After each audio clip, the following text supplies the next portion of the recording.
front of me is Motorola ThinkPhone 25, and today I would like to show you how you can clean storage.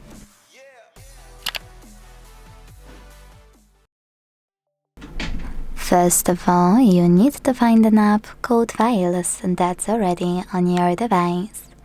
This one. If you deleted it at any point, don't worry, just get it again from Play Store. It's this one. Either way, after you find it, click on it and tap on those three lines at the top left corner. Then hit Clean.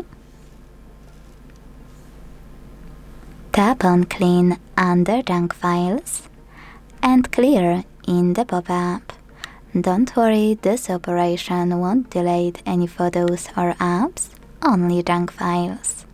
So when I click, as you can see, storage of my Motorola was successfully cleaned. Thanks so much for watching. If you enjoyed this video, leave a like, comment and subscribe. Bye!